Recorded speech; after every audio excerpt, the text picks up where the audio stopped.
Indian red cross society ఆధ్వర్యంలో ఆంధ్రప్రదేశ్ విద్యుత్ శాఖ పశ్చిమ గోదావరి జిల్లా శాఖలో రక్తదాన శిబిరాన్ని నిర్వహించడం జరుగుతుంది. మరి రెడ్ క్రాస్ అంటే 1863లో స్థాపించి ఇప్పటికీ 163 సంవత్సరాలు అయినప్పటికీ భారతదేశంలో 1915 నుంచి అనేక సేవలు అందిస్తుంది. రెడ్ క్రాస్కి మన దేశవ్యాప్తంగా రాష్ట్రపతి గారు అధ్యక్షుల కింద ఉంటారు.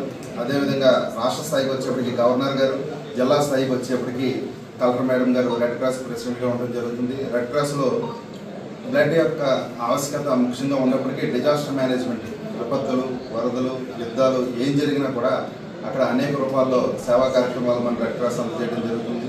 ఇందులో భాగంగా ఈ దేశంలో రక్తం కొరత తీవ్రంగా ఉన్న సందర్భాల్లో రెడ్ క్రాస్ అనేక రూపాల్లో రక్తదాన శిబిరాన్ని నిర్వహించి రక్తాన్ని కలెక్ట్ చేసి కావాల్సిన పేషెంట్స్కి ఇస్తుంది.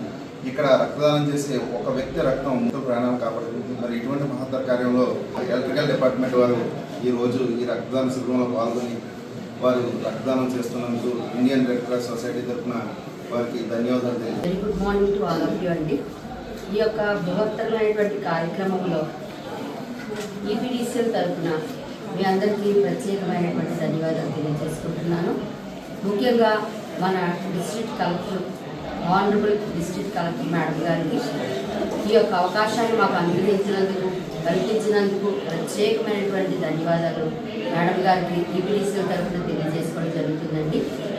ఈ యొక్క బ్లడ్ బ్యాంకు ఈ యొక్క శిబిరాన్ని మేము కలెక్టర్ గారు మేడం గారి యొక్క ఆదేశాల మేరకు రెడ్ క్రాస్ యొక్క సహాయ సహకారాలతో ఈ బ్లడ్ను మేము డొనేట్ చేయడం యొక్క కార్యక్రమాన్ని మాకు అనుగ్రహించినందుకు మేము చాలా కృతజ్ఞతలు తెలియజేస్తున్నాము. ఈ పీడీసీ తరఫున ప్రజలందరూ మామూలుగా వేరే వేరే దానాలు చేస్తుంటారు. అన్నిటికన్నా ముఖ్యమైనటువంటి ఇంపార్టెంట్ దానం ఏమైనా ఉందంటే రక్తదానం అండి.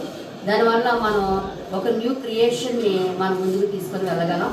ఇవి ఇచ్చేటువంటి యొక్క బ్లడ్ ఇంకొక ముగ్గురికి ప్రాణాన్ని నింపడానికి అవకాశంగా ఏర్పడుతుంది. కాబట్టి ఈ యొక్క కార్యక్రమంలో పార్టిసిపేట్ చేస్తున్నటువంటి ఈపీడీసీఎల్ సిబ్బంది వారికి కూడా ప్రత్యేకమైన ధన్యవాదాలు తెలియజేసుకుంటున్నామండి.